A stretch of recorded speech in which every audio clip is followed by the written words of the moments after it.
And well. Welcome back to New York Sports WickerMedia. I'm Watts UK99. Thank you, as always, for taking the time to watch these videos. And it is time to do something that has become an annual tradition here at the New York Sports WickerMedia channel, where we rank the top 20 Mets prospects. We break it down into two videos. On this video, we're going to do numbers 20 through 11. And then on part two, we will rank the top 10. So I do check out different lists, different scouting reports, things like that. And I offer my opinion on who the top 20 Mets prospects currently are.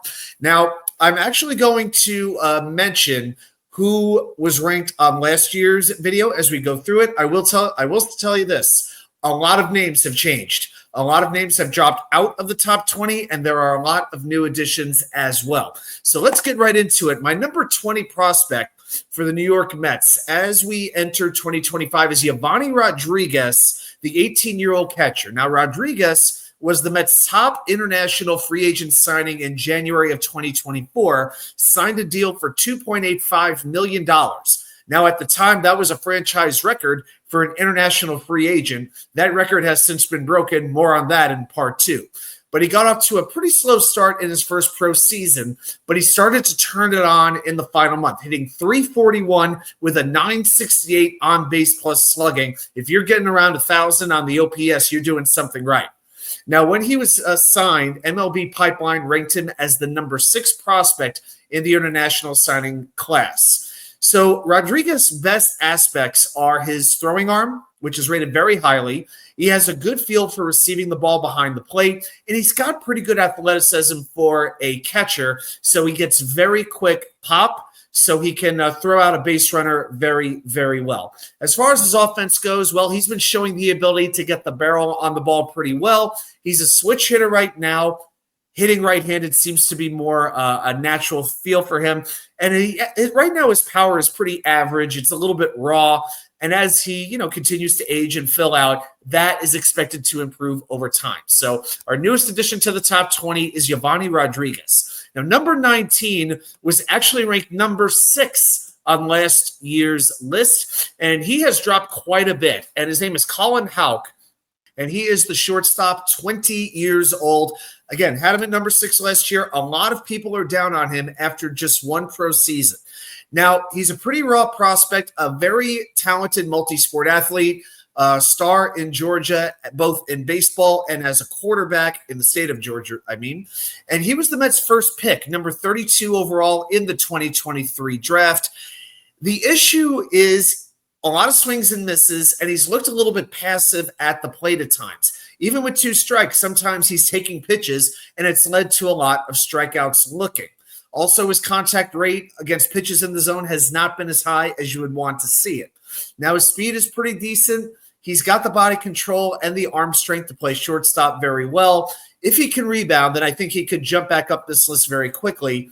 But if you look at the advanced data, the swing and miss rate, the hard ball hit percentage, all of that kind of stuff, it wasn't a very good outing first year for Colin Houck in pro baseball. And the Mets have brought in a lot of other prospects, or they have advanced, and they've kind of left Houck behind. So this is one of those prospects, sort of like a Kevin Parada, who could definitely use a rebounding season. Number 18 on our list is a new addition to both this list and to the New York Mets. It's Nate Dome, a 22-year-old right-hand pitcher. So his first 2 college seasons were out of the bullpen, pitching for Ball State. And then he transferred to Mississippi State. And then he transferred to the rotation just this past spring, where he put up a 1.50 ERA and a 32-4 strikeouts to walk ratio over 24 innings in his first 4 starts. So very, very encouraging. But then he misses the next month with a forearm strain, tried making a comeback in April, and then he just had short outings in the second half of May. Well, the Mets drafted him in the 3rd round, signed him for below slot, under $800,000. And Dome, he's got a very good frame for pitching. He's 6'4". He's got a very simple, repeatable delivery, so he can pound the strike zone with his fastball and slider combination. Right now, the projection is a mid-rotation starter, but the concern is his durability since he's had forearm issues. So let's see what winds up happening. He's got a 94 mile an hour fastball. He can hit 97, and he can really extend his long arm. So it's hard for the batter to pick up that fastball. The slider is above average. His curve and changeup, he's got to refine those a little bit. And I think had he not gotten hurt, he would have been drafted somewhere in the second round. So he's a good project that is worth keeping an eye on to see how he develops over the next few years. Number 17. We're going to go to the position player now. We're going to go with Trey Snyder, the 19-year-old shortstop. Now, he was drafted in the 5th round in 2024. Now, this is one of those picks the Mets did not know if they would be able to sign him. And really the only reason he dropped to the 5th round is a lot of teams, they liked him, but they didn't think they were going to be able to sign him and keep him away from the Tennessee Volunteers. Well, the Mets gave Snyder well above slot. Gave him about $1.3 million, and it took him away from the reigning College World Series champion Volunteers. Snyder got the 3rd highest bonus in the entire Mets class, only behind Carson Benj and Jonathan Santucci. More on them later. So Snyder was Gatorade's Missouri High School Player of the Year. He's a good right-handed hitter, has good plate discipline, provides very consistent contact, doesn't have a ton of power yet, but he's been building his strength. He's hit the ball harder this past spring and fall. His biggest supporters will tell you he has a chance to hit 20 home runs, but some think his pop is a little bit more touch and go. But Snyder attended a Mets workout down in Dallas, Texas, and supposedly he was the talk of that camp. Snyder defensively projects as either a shortstop or third baseman who can run well, throw well, and plays in a very tenacious manner. Does the little things very well. And he also won over the Mets in his pre-draft interviews with his attitude, with his approach. This is a very intriguing prospect for a couple of years down the road. Number 16 is going to be another infielder. His name is Boston Barrow, 20 years old. The Mets drafted him in the 8th round in 2023 out of high school in California. Mets signed him for $700,000. That's $500,000 over slot. And when they drafted him, he was just 175 pounds. He had to put on some weight. Now he's north of 190. So in 2024, Barrow plays down in Low A St. Lucie, had a slash line of 288 batting average, 368 on base, 399 slugging. So the batting average and on base both rank 2nd in the Florida State League. Very nice, promising start. He gets a promotion to Brooklyn for the last 11 games. So he got a little bit of a taste of high A baseball. So Barrow's got a loose, easy left-handed swing. He's 6'2", so he's kind of lanky. And he's got a line drive approach. He likes to hit the ball into the gaps. This is a guy who can hit a lot of doubles, a few home runs as he gets bigger and stronger. On defense, the Mets have put him at second base, shortstop, and third base. He's looked the most natural at third, and he offers some above-average speed. So worst-case scenario, this could be a pretty good utility infielder down the road. Boston Barrow.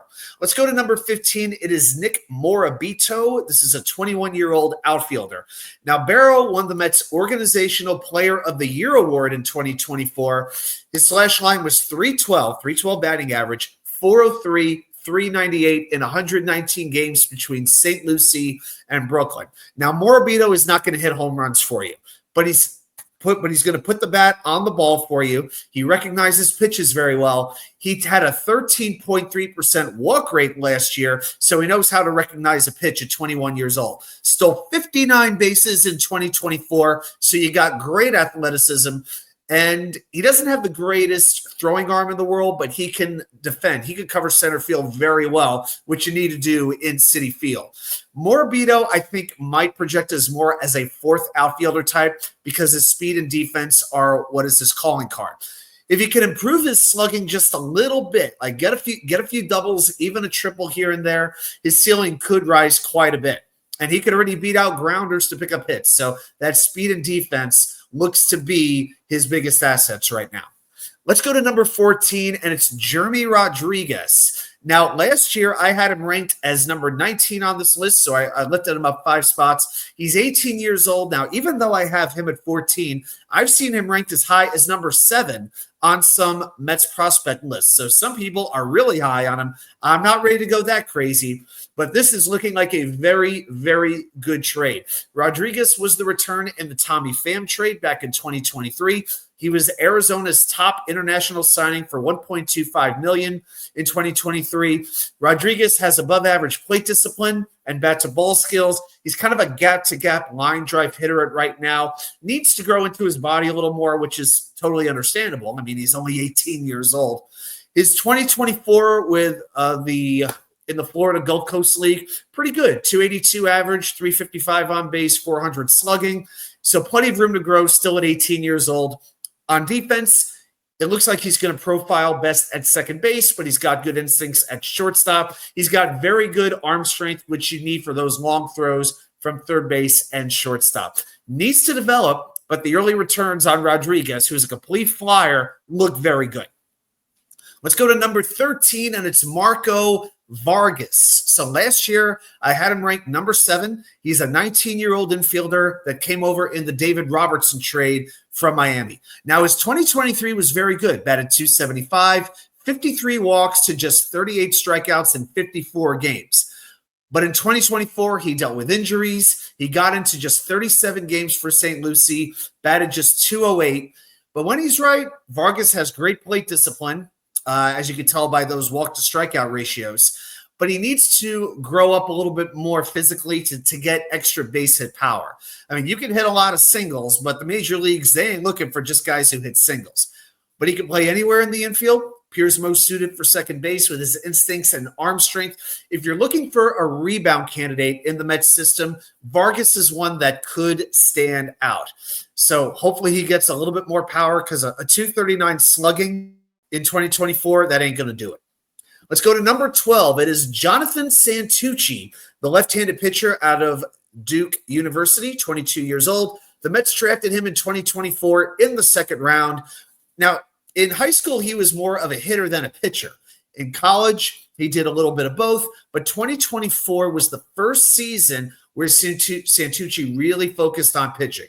Now, he's going to offer you a fastball that gets up to 96 miles an hour, a slider in the low 80s, and a changeup that he's getting a good feel for. But that is more of a new pitch, so it's a little bit inconsistent. Needs to refine his command a little bit, but he's a great athlete. He's got that starter's build that you want. Very repeatable delivery, not a whole lot of torque. So Santucci is not the type of pitcher that you look at and worry that he's going to get hurt. And a lot of people, including the Mets, believe he could be a number 2, at worst, number 3 starter. So Jonathan Santucci, let's see what he does in 2025. All right, one more on this list for right now, number 11.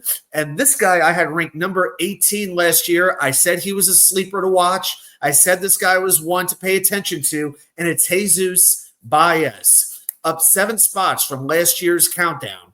I mentioned the raw power, and this is working out. Now, Baez's season did end in early July. He tore his meniscus in one of his knees. But before that, he was trending towards being maybe a top 10 player on this list. Between May and June, he had an 827 OPS with 10 home runs between low A St. Lucie and high A Brooklyn. He's a very aggressive hitter, plus bat speed. He can already post exit velocities over 110 miles an hour at 19 years old. That's pretty exciting. Now, he can be a little bit too aggressive at times, so he can chase, and he's not going to walk a whole heck of a lot.